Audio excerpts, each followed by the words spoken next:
लोग भगवान का भाव रखकर प्रणाम करते हैं। अगर सही माने में भजन नहीं तो नरक जाना पड़ेगा। प्रणाम खाली नहीं है, सबका हिसाब है। एक बार सर झुकाया किसी ने तो तुम्हारे पुण्य बोलेगा, कोई फ्री में तो दंडवत नहीं करता, ध्यान रखना।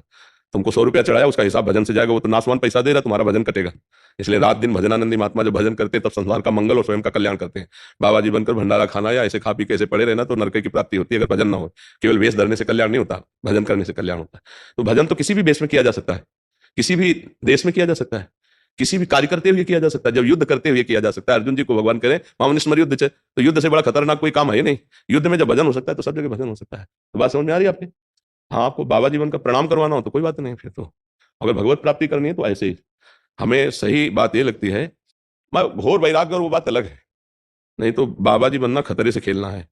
बाबा जी बनकर यदि सही मार्ग में न चल पाए ना तो ऐसे न वैसे रहे मजरे डो पाछलियो जी करी निर्भाषित, न गृहस्थी धर्म में रह पाए, न विरक्ति धर्म में रह पाए, न इधर का ना उधर का, बेमतलब में जीवन। जब न्याय गलत होता है तो जो अंतरात्मा निर्दोषी की होती है वो जब शाप देती है तो कोई कितने भी पद पर बैठा हो तो उसका पतन निश्चित हो जाता है, अंदर से पतन हो जाता है।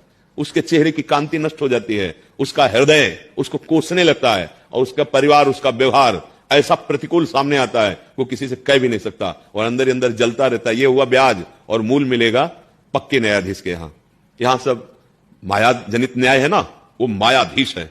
उसके दरबार में ना तो कोई किसी की वकालत चलती है और ना किसी की घूस चलती है। वो सीधे वहां केवल न्याय होता है, क्योंकि वही साक्षी होता है। उसे पूछने की जरूरत नहीं होती, उसे किसी वकील की जरूरत नहीं होती। वो स्वयं न्यायाधीश तुम्हारे अंतःकरण में बैठा एक एक वृत्ति को देख रहा है, तत्काल फाइनल।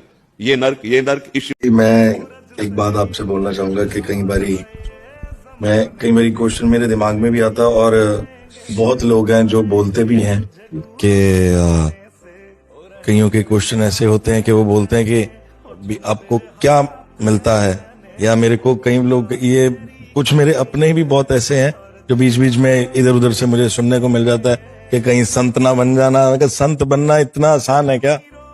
और अगर हम उसका नाम ले रहे हैं, वो मेरे को सबसे सुकून वो चीज है। मैं संसार में इधर जाता हूँ, कॉन्सर्ट्स करता हूँ, शोज करता हूँ, वो मेरा काम है।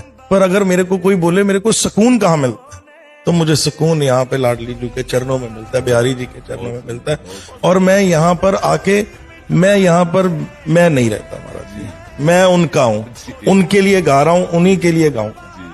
और मेरे को वो कहते भी कैसे, मैं क्या, मेरे को इतनी बड़ी मेरे को एक चीज मिली है इस चीज से, इतनी बड़ी कि मुझे आज अगर कोई भी मिलता है, मैं महाराज जी आपके सामने ये बात बोल रहा हूँ, अब लोगों ने मेरे को हेलो हाय बोलना बंद कर दिया, सब राधे राधे।